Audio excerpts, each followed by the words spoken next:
Hello everyone and welcome back to the channel. My name is Lollipop and today we're doing something a bit different. On my channel so far I've only talked about bicycles and electric bikes, but a company named SmooSat reached out to me recently and wanted me to check out their brand new electric scooter that was actually just released. I haven't really considered e-scooters much, but hey, if you're someone who's looking to commute on an electric vehicle of some sort and maybe an e-bike is either too expensive or too big or too heavy, this will probably be the best alternative option because it is less expensive at around $500 currently, and that's going to be before my discount. I'll get to that later. But it's also not as big and can even be folded up to be easily carried or to fit inside a car or some other tight space like that. And it even weighs less at 35 pounds, whereas most e-bikes are around 50 pounds to like 80 pounds. On top of that, compared to other scooters that I've researched on the market, this one packs a great value for the money. And even better than that, if you do decide to get a SmooSat SA3 after this review video, I do have some discount codes in the description down below. So first of all, there's the code TAMTBSA3, which will give you 14% off of the retail price of around $500. And also, if you do click that link in the description below, that'll take you to the Amazon listing for the scooter, where you can get an additional $30 off currently, to bring the total discounted price down to $399.97. So essentially $100 off right now if you do decide to get one of these, and that is an amazing price in my opinion. But let's go ahead and dive into the features of the scooter and you'll see what I mean. So first of all, the build process is super simple. You can see me build it here, and you basically just unfold the scooter and then tighten some bolts on the top and you're basically ready to ride. It comes charged. All right, so I do want to show myself riding the scooter, but I'll continue talking about some of the features. I'll throw up the camera a little bit so you can see what's going on. So the battery on the scooter is a 36 volt, 8 amp hour battery paired to a 350 watt brushless hub motor, which lets this reach a max speed of 15.6 miles per hour. Woo! It definitely feels fast. And it also has a claimed range of about 20 miles. Now I tested both of these values myself and the top speed is definitely correct. It reaches about 16 miles per hour. And it feels pretty fast on this little scooter here. I think that top speed is great. And I believe the range is pretty good for commuting where you need to go on a typical day, like to and from work or this or that. And I've been riding it around town a lot, basically just charging it as needed, like every few days. I haven't had the battery die on me yet, so it's all good. The scooter can also go uphill, but only at a 14-degree incline or lower than that. But I've never encountered any hill that the scooter can't get up. I'm actually riding up a hill right now, so I'll throw in some clips of me going up it. But yeah, I've never encountered a hill that required me to walk up the scooter or something like that. You can see on the right side here in red, we have the main throttle, which you can push down to accelerate the scooter. And I find this acceleration to be pretty gradual and not too abrupt. And I like how when you let off the throttle, the scooter still carries its speed forward and does not automatically stop like some other scooter brands I've noticed.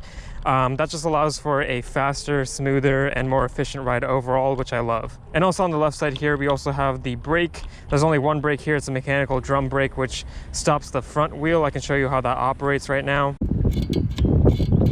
And this brake definitely works really well. Like, it stops the scooter for sure. I mean, the scooter's not that heavy or that big of an object, so it really only needs that one brake to stop it. And we're at about 15 miles per hour now. I'm just gonna hit the brake. Yeah, I stopped it in about 4 feet or so. So pretty quick, even at 15 miles an hour. So I like that brake a lot. And there's even a nice little bell on the handlebar right in front of the brake. So good feature to have in case you want to alert other people that you're coming. Additionally, these handlebars are a bit wider than other scooters I've ridden, and I actually like that a lot because it gives you a little bit more control over the scooter if you wouldn't need to turn really quick. It helps you just maintain stability on the scooter. And in terms of charging the scooter, it just has this port right here that you can flip open and plug the charger into. You can see it turns red right there. I do wish this was a bit more accessible since it's kind of low to the ground and hard to reach, but it's not a big deal. For the display screen itself, which is right here in the middle of the handlebar, you can turn this on or off by holding the power button in the middle right here. And then you can view how much battery life you have left, your trip information, and you can cycle through the electric assist modes by pressing that same button. So we are in eco mode right now, which limits your max speed to 5 miles an hour. Take a look.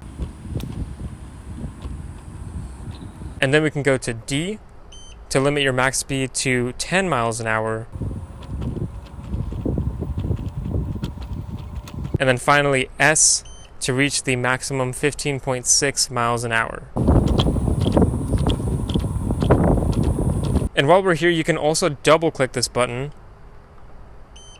to turn on the front headlight. You can see the light logo show up on the screen, which is really nice. And here is the headlight itself. It does get some good coverage. You can see it on the ground there. It's pretty dark out here. There are some lamps around, but I think it probably works the best during dusk or dawn or something like that. Not full darkness.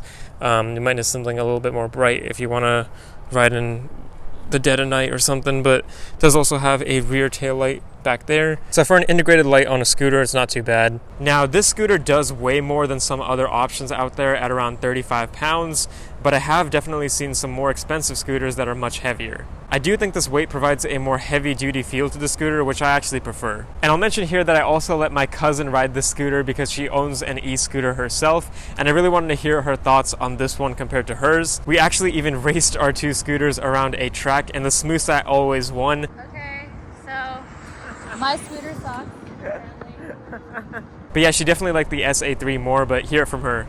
Alright, so what does the SmooSat electric scooter do better? It's a lot more stable and you have a lot more control. The handlebars are wider. I don't feel like I'm going to die every time I turn, so I would recommend this one, personally. But yeah, that is it for this quick video. I just wanted to show the scooter off and let you guys know how fun these are and how viable they could be as an alternative to e-bikes if you are looking for something a bit smaller or less expensive for sure. But besides that, ask any questions you have in the comments below and I'll try to get to all of them. I hope all of you have a great morning today and remember to keep scootering.